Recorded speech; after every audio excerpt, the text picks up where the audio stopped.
Over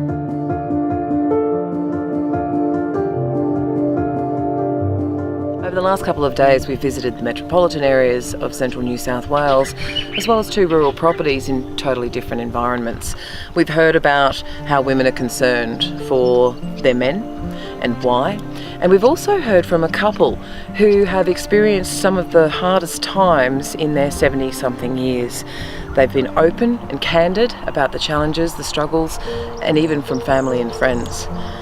The one thing that's become very obvious though over the last couple of days is how important it is to talk.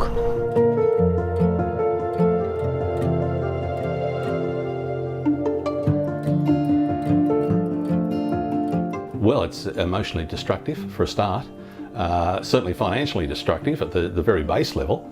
They're losing their livestock, they're losing their livelihood, they're battling just to get water and food for their stock. It's just crippling all around, and the psychological ramifications of the drought will continue for years to come. There's a long recovery period ahead. That's even if the drought broke tomorrow. The contrast couldn't be any more obvious than right here at Lake Macquarie. There's so much water, it's hard to believe that just 200 kilometres west of here in central New South Wales, people are in drought and don't have enough water to drink.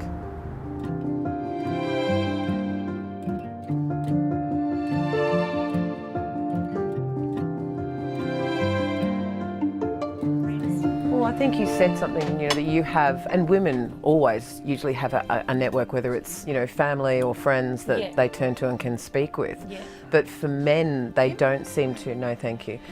It's an Australian cultural thing almost that they don't necessarily reach out and say, I don't know what I need, but I need something. Well, John, he won't, and I think John should, don't you, Andrew? Yeah, but John's the sort of bloke he won't. He will keep his cards close to his chest, truthfully. But he won't. Else. That's the Oh, he's out. He does help. He's the sort of a bloke, he'll go out, he'll put everyone first. Yeah, and he never, ever puts himself. Yeah. No, it's all right, sweetie. I don't know why I'm so emotional. I'm always been emotional lately.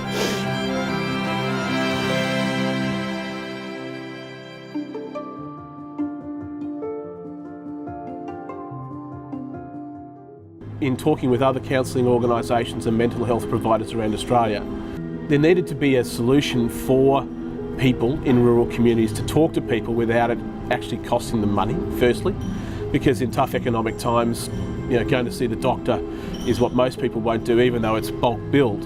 So they're not going to talk to a counsellor if it's going to cost them $100 an hour for a consultation. The other really important thing about counsellors is their age demographics. Counsellors are traditionally 45 years and up, so they've actually got some life experience, so they've got the ability to be able to relate better than maybe graduates of university who've really got no life experience but have got a qualification as a psychiatrist or psychologist. And I really like the counselling format because it's an easy conversation, it's not intrusive, and it's something that you can do at the kitchen table. It's a nice, warm, fuzzy feel. It's not necessarily in an office. And so our counsellors actually go to farms and they actually do the counselling sessions on farm in the farmer's environment. So it's very easy for people to have the conversation.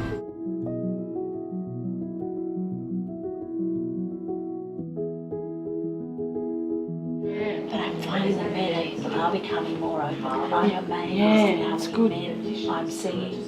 I thought wives wanting to talk to me about husbands or dragging husbands. Yeah, that's right. But actually, funnily enough, I see a lot of husbands and wives together, but funnily enough, it's a lot more men that are coming out going, And the fact that you're going to them, I think, is a huge thing. That's all those huge. barriers are gone. That's right, and I think they also see that if you've come and made that effort to help them, we'll have a chat. Yeah, that's right.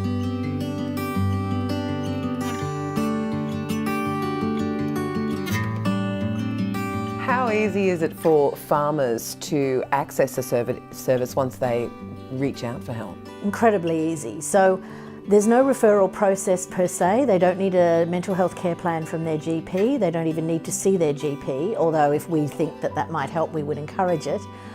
There's no waiting list.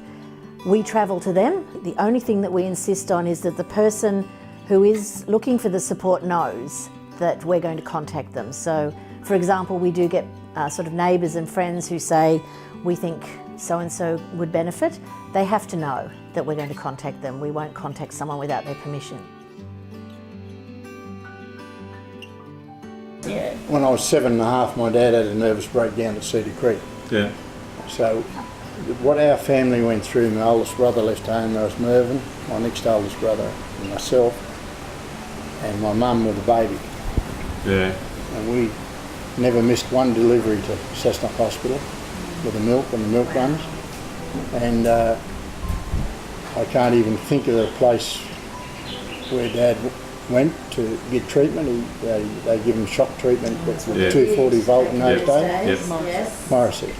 So, you know, Mum took me down there. I was the only one to go with her. And my older brother, he wouldn't go near the place. So.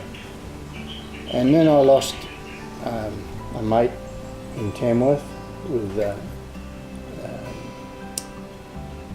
similar breakdown. Yeah. You know. So it affects you, you know, and you've got to be strong. You've got to be and listen to people. And what you guys are doing is, I mean, it's a blessing in disguise, because if you can get somebody to come and lend an ear and a solution and talk through, and there might be pressure from the drought, but it might be pressure from the bank. Yeah. And at least you guys know the people to send them to. And it's like, I believe that it's a have courage for 1 minute and pick the phone up and ask for help. Absolutely. And if you need to talk to someone, or you think you could use the services of a counsellor just to have a chat over a cuppa, I urge you to contact Rural Aid.